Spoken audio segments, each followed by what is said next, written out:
असम में भी चुनाव आने वाले हैं और कांग्रेस महासचिव प्रियंका गांधी असम चुनाव के लिए पूरा जोर लगा रही हैं। उन्होंने गोहपुर में चाय बागानों में काम करने वाली महिलाओं को संबोधित किया। प्रियंका गांधी केंद्र और राज्य की बीजेपी सरकार पर हमलावर नजर आईं। उन्होंने कहा कि बीजेपी सरकार ने गरीबों के लिए काम नहीं किया है।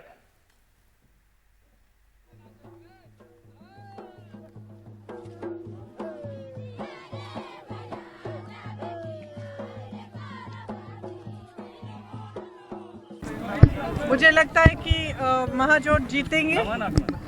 बहुत मेहनत भी कर रहे हैं हमारे सारे कार्यकर्ता, लेकिन उसके साथ साथ जनता दुखी है भाजपा की सरकार से। जो भाजपा सरकार ने जो वादे किए वो पूरे नहीं किए, और ये जो चुनाव है ये असम के अस्तित्व की लड़ाई है।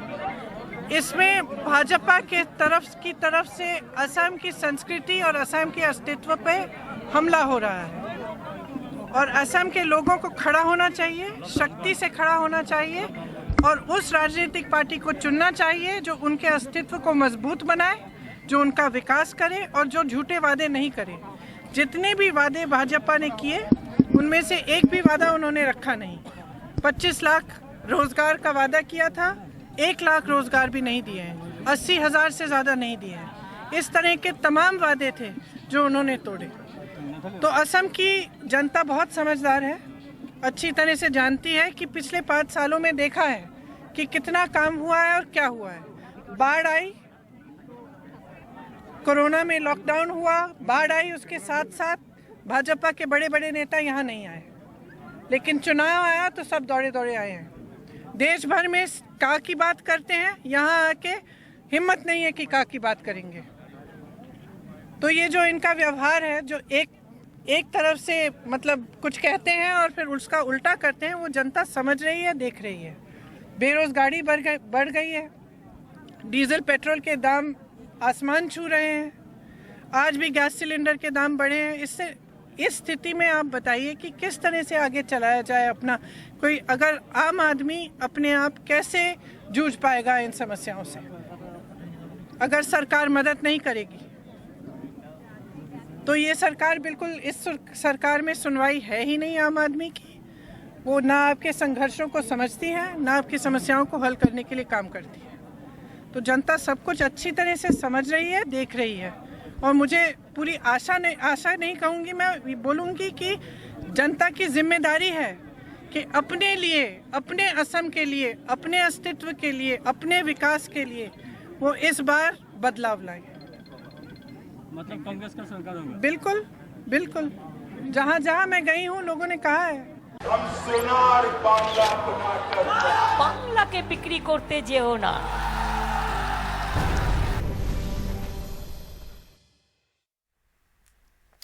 बात बंगाल की, जहां कांग्रेस ने एक नई पार्टी इंडियन सेक्युलर फ्रंट से गठबंधन किया। इसको लेकर विवाद हो गया है।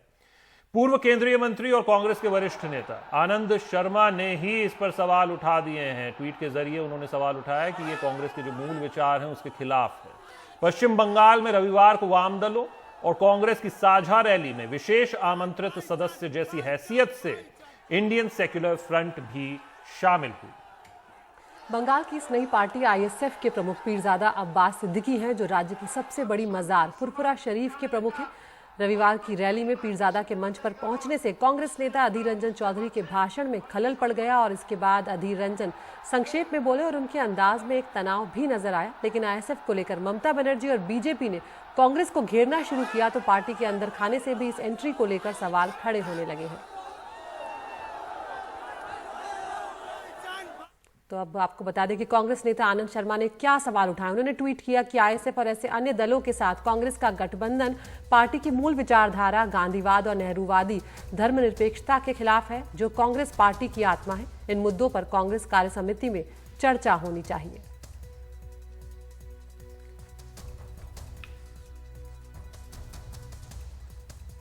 और इसके साथ ही अधीर रंजन ने भी आनंद शर्मा के सवालों का जवाब देते हुए कहा है कि वो उनका अकेले का फैसला नहीं है। सुनिए।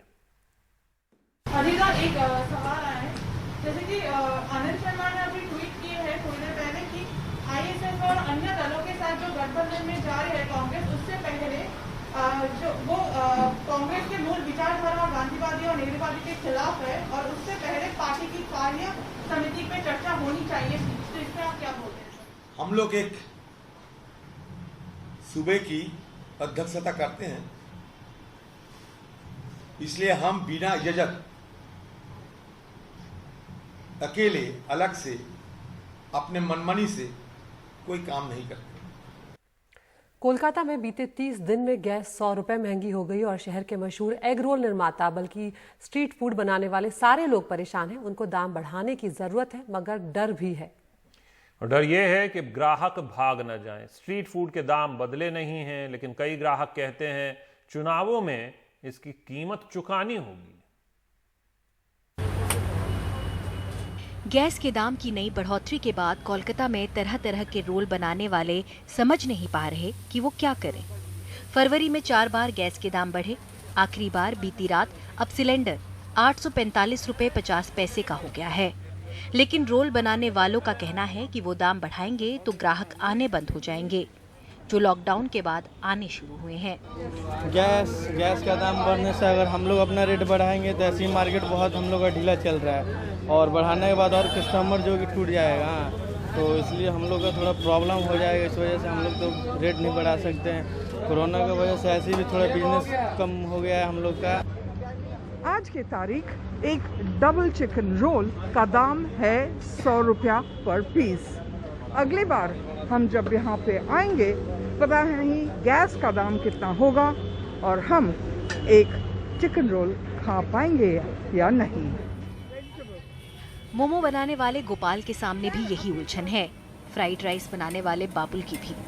उन्हीं की तरह हजारों लड़के स्ट्रीट फूड बेचकर गुजारा करते हैं। उन्हें डर है गैस के दाम बढ़ने से उनकी दुकान ना बंद हो जाए। असर तो पड़ ही रहा है मार्केट के ऊपर। तो दाम बढ़ेगा? जी बिल्कुल नहीं बढ़ा पाएंगे। क्यों नहीं बढ़ा पाएंगे? क्योंकि कस्टमर पर इफेक्ट पड़ेगा ना। हम जो हमारे पास रेगुलर कस्टमर है उस पर इफेक्ट पड़ेगा। सबके अभी तो हालात सबके खराब है।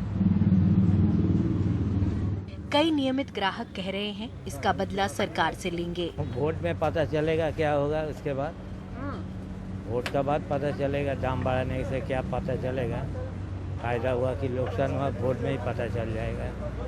इलेक्शन टोटली अगेंस्ट भाजपा जाएगा। और अगर हम बंगाल की बात करेंगे तो नो डाउट दीदी विल कम अगेन। पिछले ही दिनों ममता बनर्जी पेट्रोल के दाम बढ़ने के विरोध में ई स्कूटर पर बैठी। गैस के दाम में 100 रुपए बढ़ोतरी ईवीएम पर भी असर डालेगी। कोलकाता से मोनीदीपा बनर्जी की रिपोर्ट, एनडीटीवी इंडिया के लिए। और 4 साल पहले पंजाब की सत्ता पर कांग्रेस की वापसी में मदद करने वाले चुनावी रणनीतिकार प्रशांत किशोर एक बार फिर से पंजाब लौट आए हैं। मुख्यमंत्री अमरिंदर सिंह के प्रधान सलाहकार उनको बनाया गया है। पंजाब के मुख्यमंत्री का कहना है कि दोनों मिलकर पंजाब के लोगों की बेहतरी के लिए काम करेंगे। वहीं प्रशांत किशोर ने एनडीटीवी से कहा कि पिछले साल भर से ये ऑफर उनके पास था। उन्होंने कहा कि अमरिंदर सिंह परिवार जैसे हैं, वो उनको ना नहीं कह सकते थे। तो अमरिंदर सिंह ने ट्वीट भी किया है, ये बताते हुए खुशी हो रही है कि प्रशांत किशोर ने प्रधान सलाहकार के तौर पर मुझे ज्वाइन किया है। पंजाब के लोगों की बेहतरी के लिए दोनों मिलकर काम करेंगे।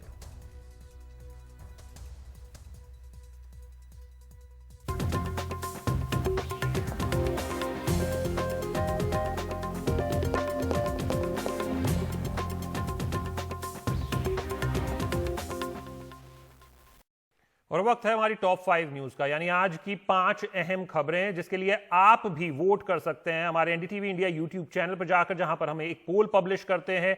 आप अपनी खबर के लिए वोट कर सकते हैं जिसको आप विस्तार से देखना चाहेंगे हमारे चैनल, टेलीविजन चैनल और यूट्यूब चैनल पर। पहली खबर, पीरजादा की पार्टी से गठबंधन पर कांग्रेस में कलह। और दूसरी खबर है चीनी हैकर से जुड़ी हुई, जहां पर यह सवाल उठ रहा है कि अक्टूबर में जो मुंबई की बत्ती गुल हुई थी उसके पीछे क्या चीनी हैकर्स का हाथ है। तीसरी खबर, उत्तर प्रदेश से बेटी से छेड़खानी के 2.5 साल बाद पिता की हत्या। और चौथी खबर है, अब सीएनजी पीएनजी से बिगड़ा आम लोगों का बजट, आज सुबह 6 बजे से दाम बढ़ गए हैं। अंतिम खबर, एसबीआई ने होम लोन के ब्याज में की कटौती। तो इन 5 खबरों में से वो कौन सी खबर है जो आप देखना चाहते हैं? इस पोल में जरूर हिस्सा लें, हमें बताएं। उस खबर को हम एनडीटीवी इंडिया पर और एनडीटीवी इंडिया के यूट्यूब चैनल पर आपको विस्तार से रूबरू कराएंगे। तो गुड मॉर्निंग इंडिया में हमारी तरफ से इतना ही। नमस्कार।